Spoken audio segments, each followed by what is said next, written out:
Okay, cool. So we talked about quizzes. Quizzes. Let's talk about quizzes, as in the different kinds of quizzes that you participate in. Let's say like something like Tata Crucible, then Landmark Quiz, and maybe KQA quizzes. So, what has been some of your favorite quizzes?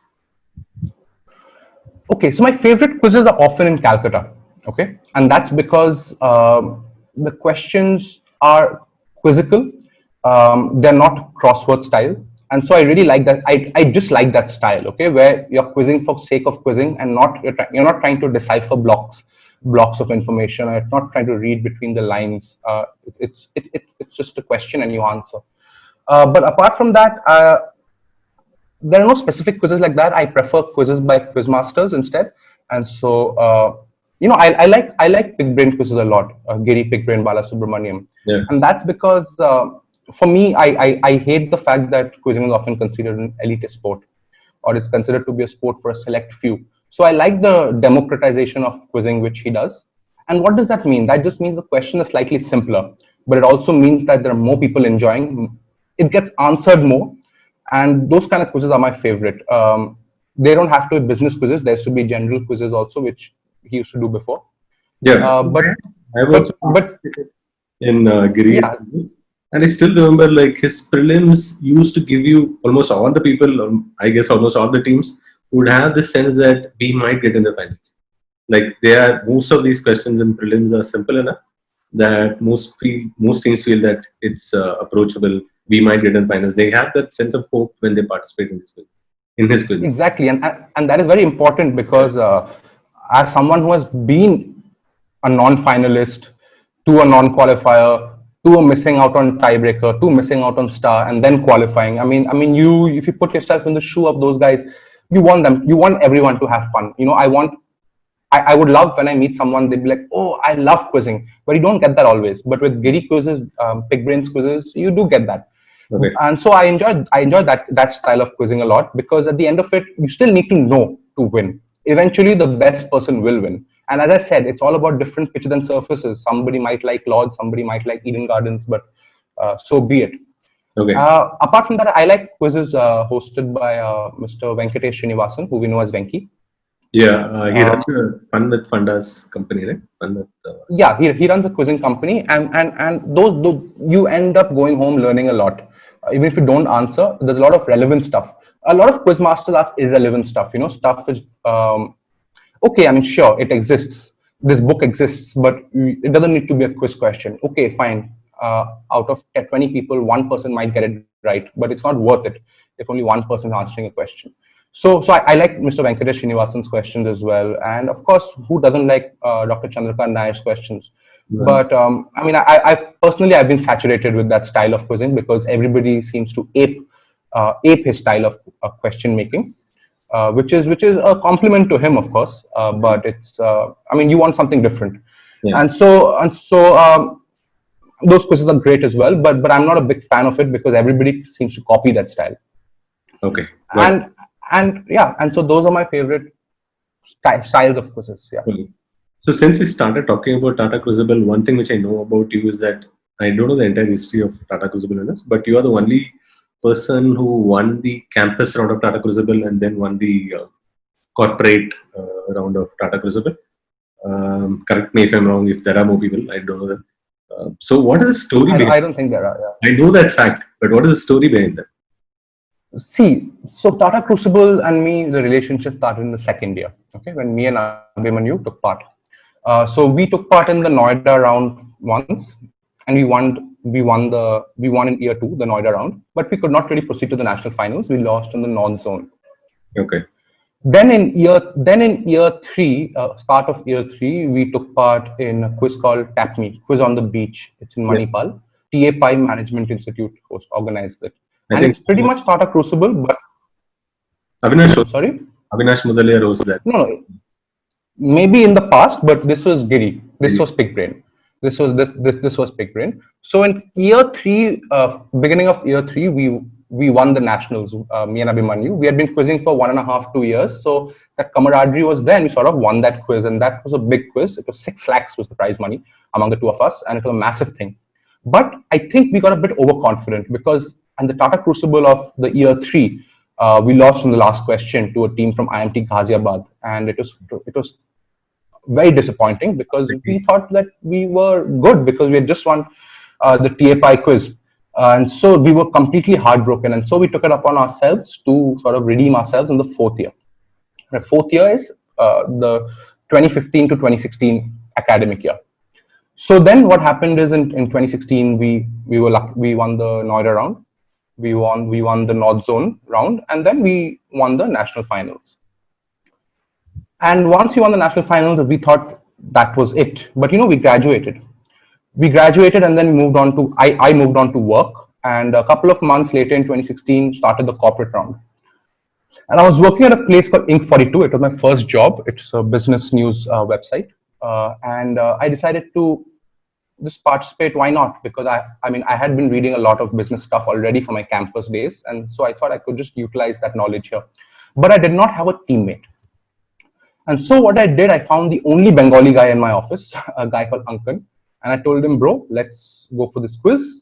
If you win, it's awesome for you also. And I need a partner. I can't participate alone. And I feel like you're someone who I'd like to have fun with. I mean, even if you don't win, it's fine, but I'd rather take you. So there we went. We took part in the Noida round, and somehow we won the Noida round in the corporate. Then came the North Zone, which was very tricky because we had heard of this person called Mr. Rohan Khanna. And he's considered to be one of the greatest business quizzers in India. I mean, he's qualified for the Tata Crucible National Finals for the last 13, 14, 15 years. And of course, he's won a couple of years as well. But he's just a machine when it comes to business quizzing.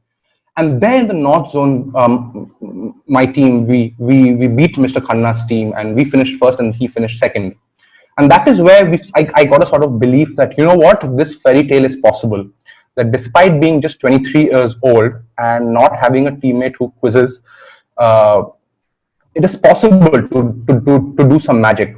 Yeah. And so then came the national finals, and of course, national finals has amazing teams. I mean, you just name it, and these are all former winners, former national winners, and so on. And yeah, somehow on that day, I won the nationals as well in corporate, and it was simply unbelievable because the luck has to be on your side a little bit. The right questions have to fall on that day. Among the 25 questions chosen by the quizmaster, it's just luck that some of the questions which came were what you knew. But all things said and done, I mean, I won that, and 2016 was sort of my annus mirabilis in that sense. I mean, okay. I mean, awesome. I managed to gift my parents 2 cars. I managed to sort myself financially. What more does someone want at that age? Great. Okay. So from what you shared, I mean, was it like a Ben Stokes not redeeming your teammate? Was it like a Ben Stokes leech where that other person scored only 1 run, whereas you scored all the runs? Pretty much, but that was known. I knew that before. I mean, it's not that I was left disappointed. I mean, that was the handicap which I had in my company. There was no quizzer.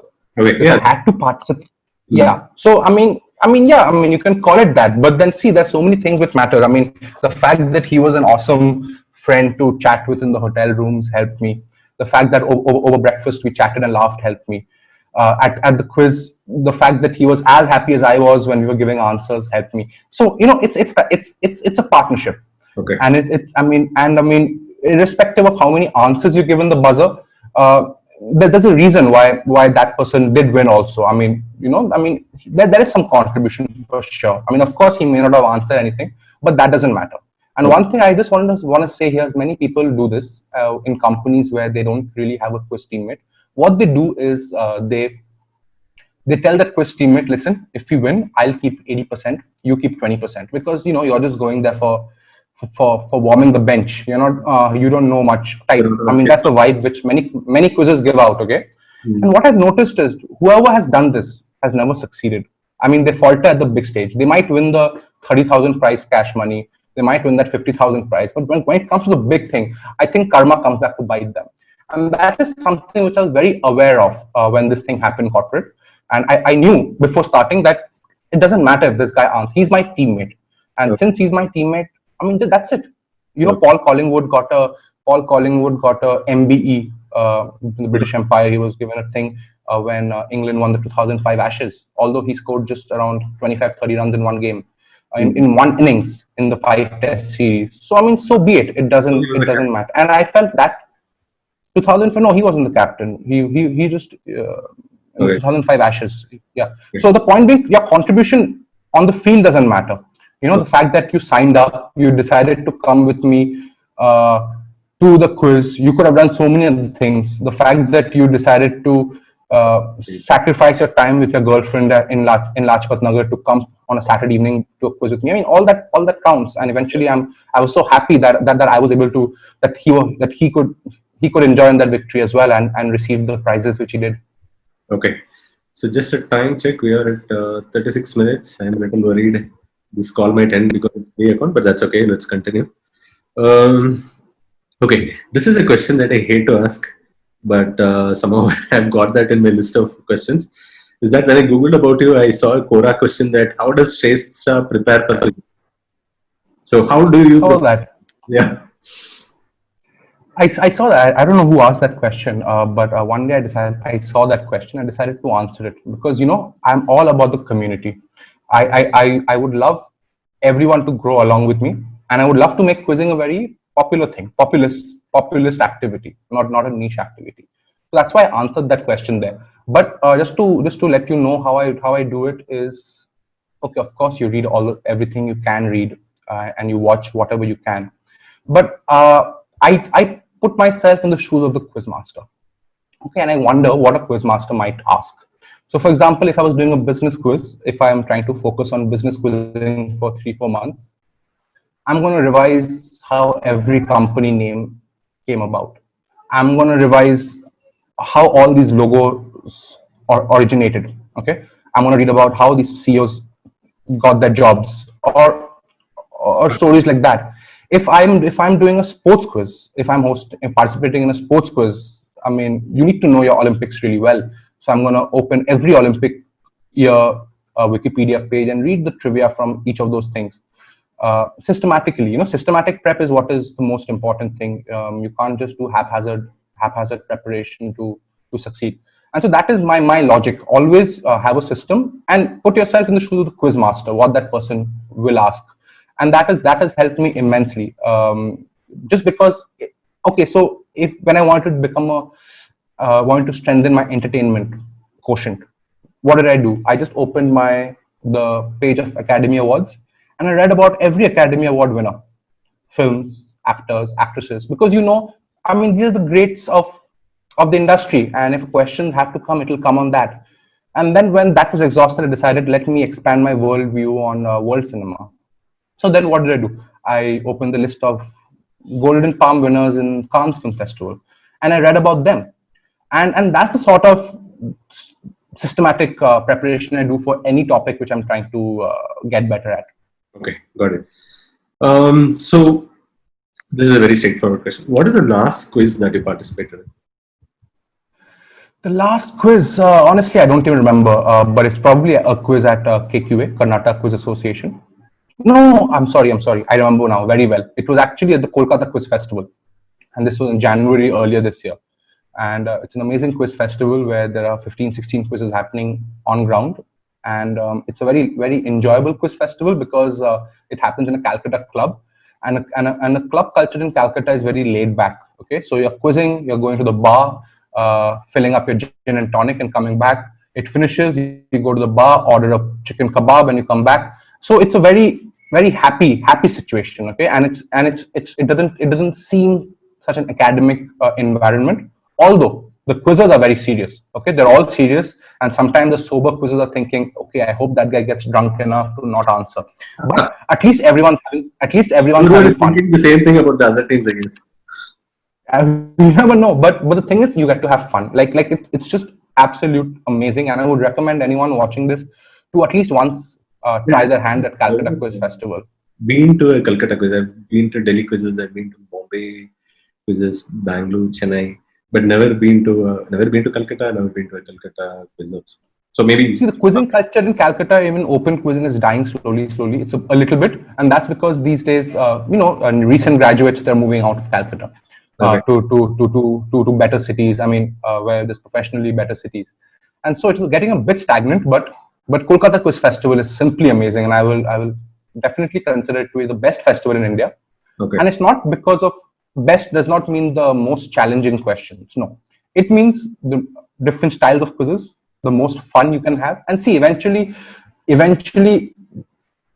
you'll be sure that the same team won't win every quiz, because it's just a different pitch. So you know that it's like in Bangalore or Bombay, you see the same 3-4 teams rotating in the podium. It doesn't happen in Calcutta, and simply amazing. I definitely recommend anyone watching this to come. Sure. Hopefully, in the future, I will attend the Calcutta Quizzing Festival. Okay. Yeah. Let's talk about the current quizzing scene. When I mentioned current quizzing scene, COVID crisis that is happening, and a lot of quizzes are happening virtually. And I have been talking with one of my quizzer friends, and he was complaining there are so many Zoom quizzes. Just like Zoom fatigue is there, Zoom quiz fatigue is also there. A lot of people are doing well also. Like, for example, Sai Ganesh's India Wants to Know quiz, which has been happening on Zoom. I attended one of them and I found it very good. What do you think about this current virtual Zoom quizzes that's been proliferating?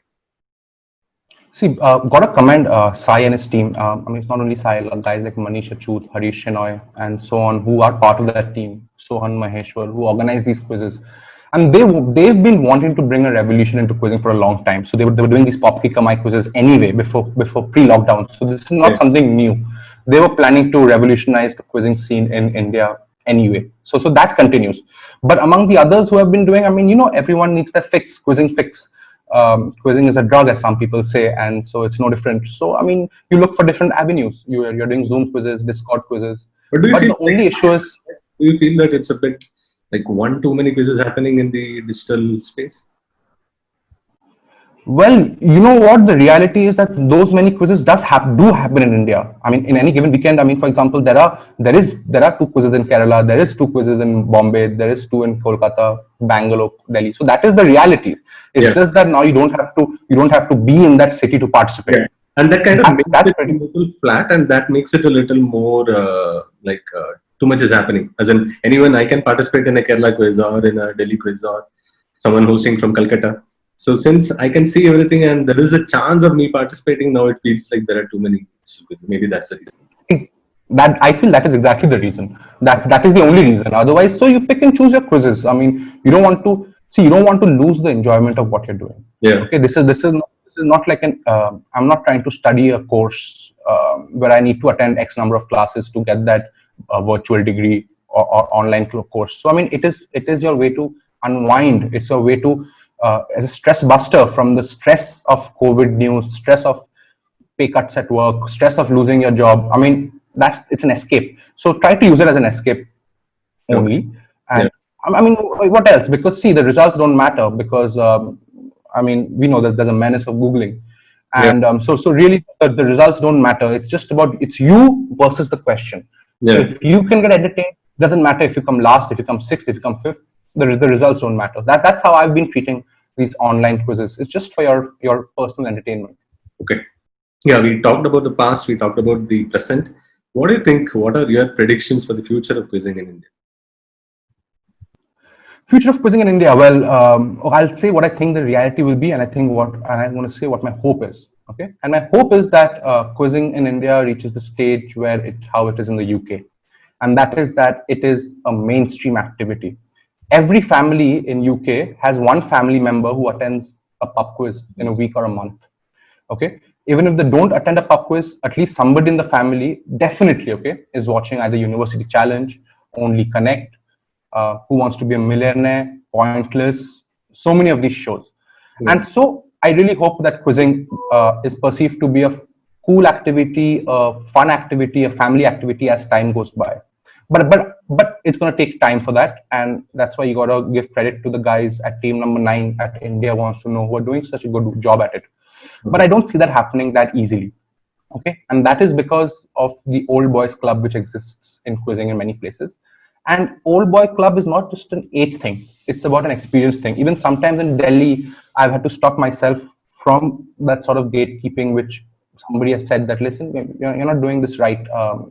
You're being very, very exclusive. You're making in-jokes with your friends while you shouldn't be doing that. So there are lessons for everyone to learn. Old boys quizzing club is not about the age at all. It's about experience. So you gotta open the avenues for more people to participate, and only when that happens will it become a really popular activity, and that's my dream. But I don't see that happening for a while, at least. Yeah. I can, It's a systemic problem. It's a systemic problem that's going to take maybe a decade more. I mean, the college courses of today, when they reach maybe 30, age of 30, maybe they'll be able to finally be able to witness the sort of dreams and aspirations that many of us quizzers have for the quizzing culture in India.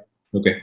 I can relate to what you said about UK because I was in London last year, and I just thought maybe I can participate in pub quizzes. And I was just googling pub quizzes in London. I was surprised to see there are pages and pages of pubs and pub quizzes in that week itself. I was like, yeah, this is like if you are into pub quizzes, this is you have a plethora of choices you can choose. And this, yeah, And the thing about these pub quizzes, bro, is that it's just that they're being hosted in a pub. For many of these people, that is the only quiz they're doing. The way a KQA is the only quiz we're going for, or a Vapor is the only quiz we're going for. This is the only quiz they're doing. It's just that the venue is a pub. yeah, Okay, the quizzing is very serious. It is not a musty round, or in Bangalore pub quizzes we'll have some, some adult rounds for fun, some cocktail round or food round. No, this is basically the serious quiz in a pub setting. okay. And and I've Every quiz is like that because I went to a pub quiz in London with you probably know him, Tariq Laskar, and yeah. it was like a little more fun and casual because I remember one of the rounds he asked us to fold the paper and throw it as a plane, saying which one goes the maximum distance. I think it's a mix of both serious and serious. Lovely. But what I heard and I've experienced is it's just the setting is just a pub. That's all about. I mean, that's all it is. I mean, of course, it's meant to be a little trivia based and so on, but the serious nature is there. I mean, you're having a laugh because you're comfortable in your own skins. You're a bit buzzed with the alcohol, but otherwise, I mean, you're really racking your brains to get the answers right. And that's one thing which I've really enjoyed, which my Bangalore pub quiz days has taught me, is that to experience pub quizzes all around the world. Yeah. And so I've done pub quizzes in London. I've done pub quizzes in Manchester. I've taken part in Leiden, which is in Netherlands. I've taken part in Amsterdam. Prague, Vienna, Barcelona, Cape Town. And it's just simply amazing to take part in quizzes all over the globe. Otherwise, you would never be able to take part in quizzes around the world and learn how quizzing works in these countries. Yeah, I think I will set up another call to discuss these pub quizzes alone from these different cities. But yeah, that's for another. I think you participated one in South Africa also. Yeah, I took part in 2 in Cape Town. See, the thing was in South Africa, when I was working there, I was working in really small towns, okay? Kimberley and Bloemfontein, which really, they shut very early. And so I was really missing my quizzing fix. So when I went to Cape Town for a holiday for around 8 or 9 days, I decided that I'm going to check out a couple of quizzes. And so, I used to go sightseeing with my parents all day, but in the evening I used to have dinner with them and tell them goodbye. I'm going to take part in a pub quiz. And I just turn up. Okay, I just turn up and I go to the quiz master and say, hi, I'm a tourist.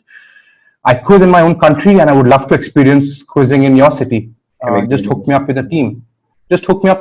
And because you're in a new city, the result doesn't matter. You just want to experience the quiz. Yeah. And so they hook you up with somebody or the other. And funnily enough, I end up doing really well there because I don't know, maybe it's because they have not sat with an Indian quizzer, and I get to bring an aspect of answers or knowledge which otherwise they would not be privy to. Okay. Yeah. Got it. So we talked about fun quizzes as in pub quizzes. I want to get into a slightly more serious topic because this is very specific to you. As in, I remember you created a kind of Twitter storm when you posted.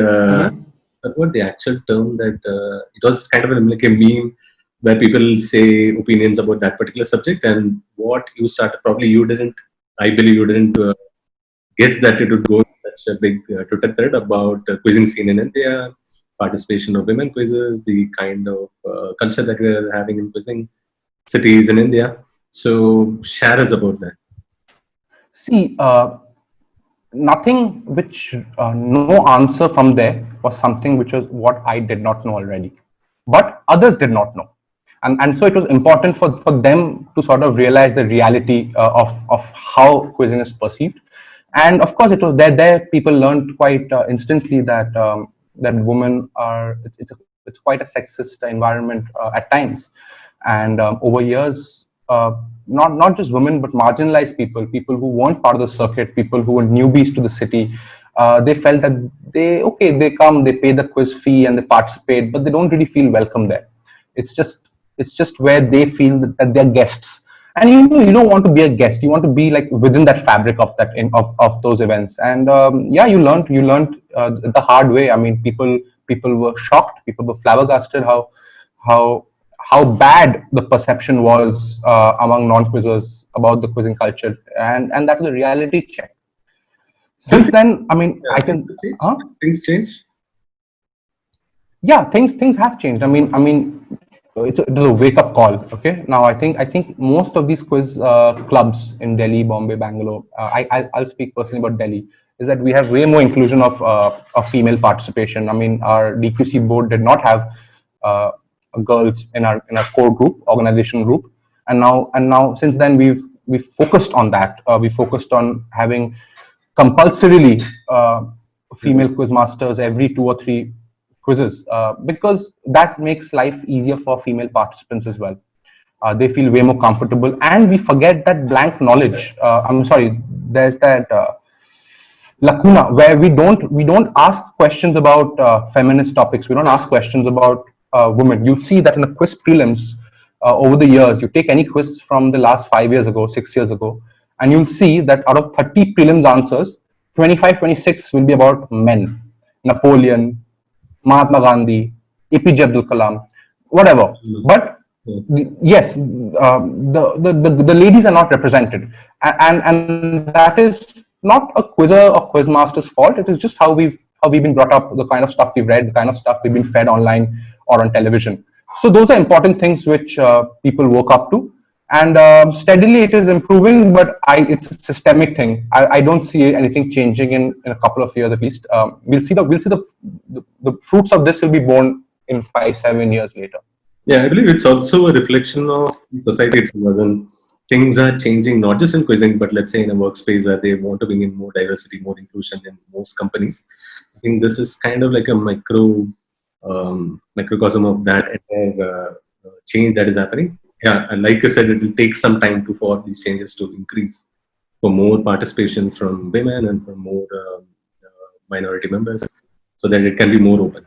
And yeah, hopefully, It's about the majority members being open, that that space is not just theirs, it's everybody's space. yeah, People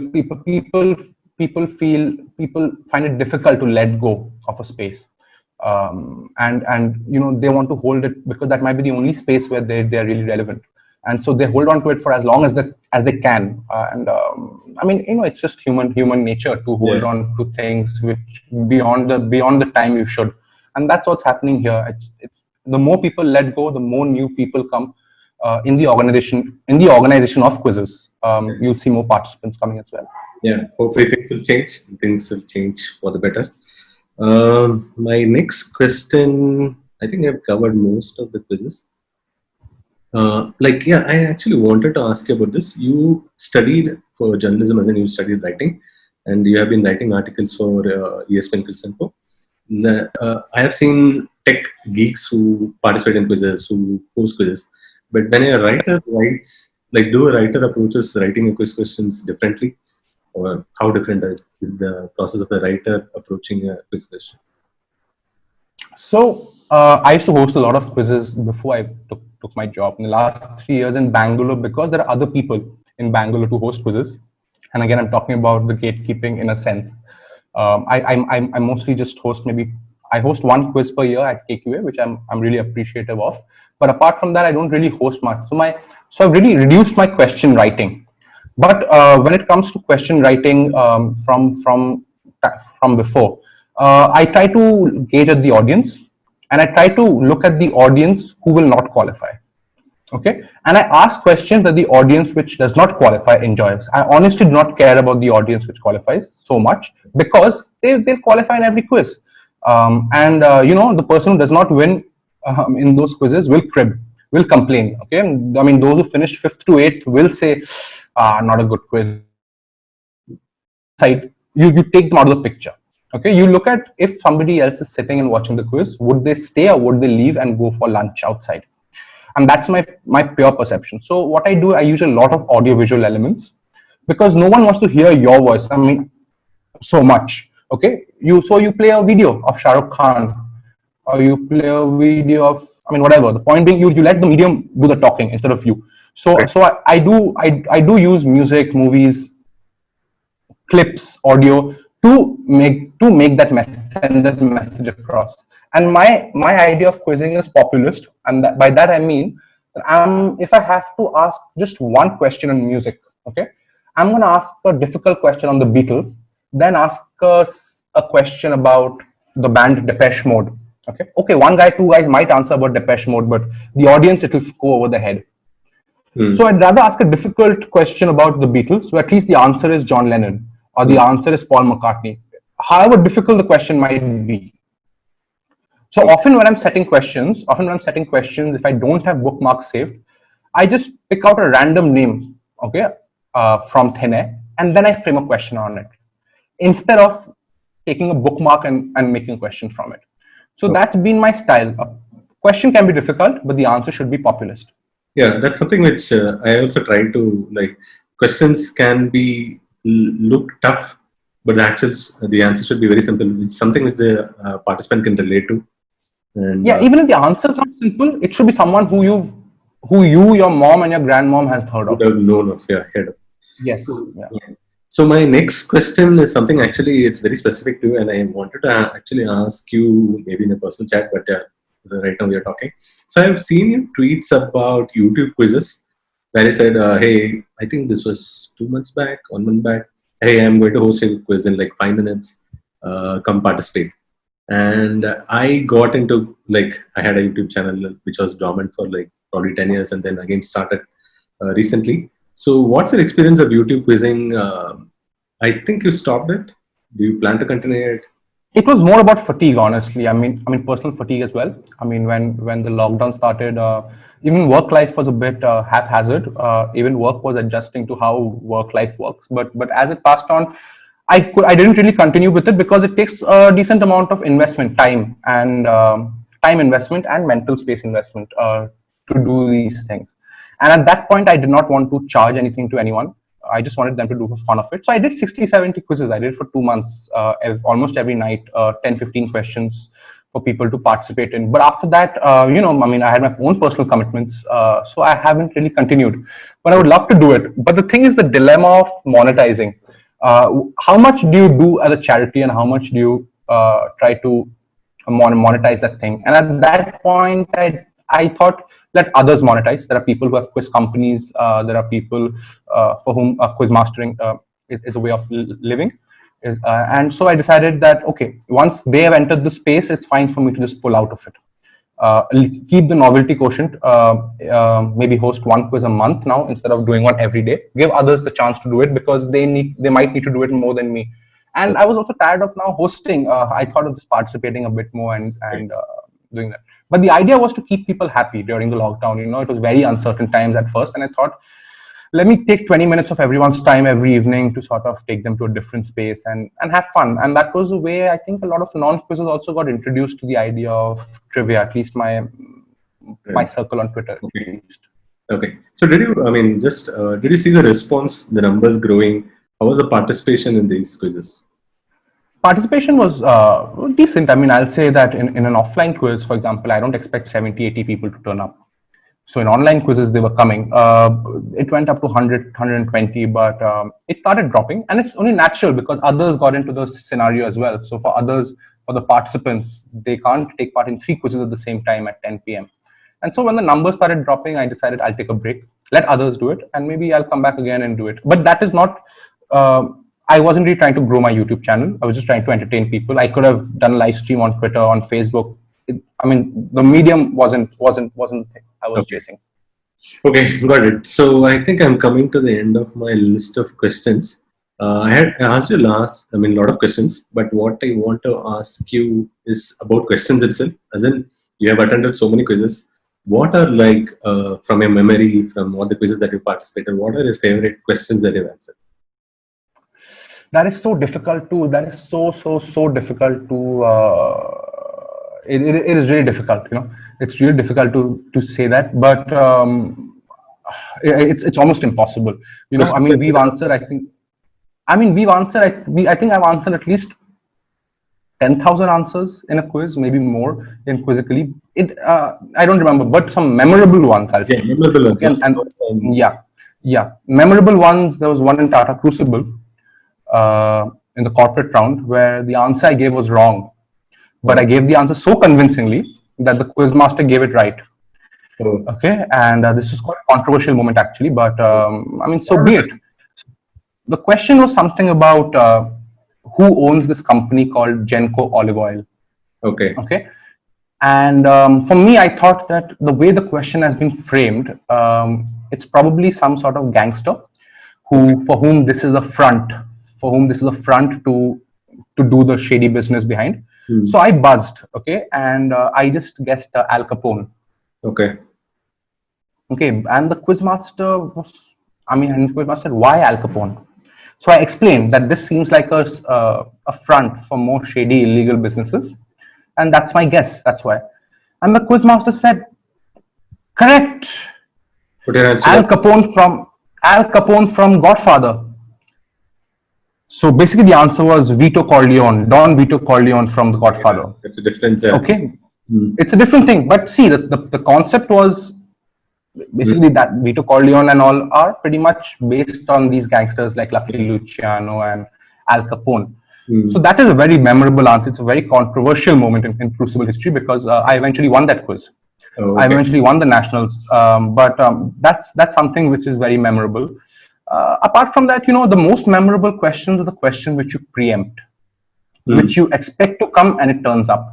And those are often where you feel that your preparation has been worth it. I remember a question in my Tata Crucible Campus Nationals, okay? And the question, just a couple of weeks before Prince William and Kate, William, right? Yeah, William and Kate had come to India, and Kate was wearing some really beautiful Indian dresses.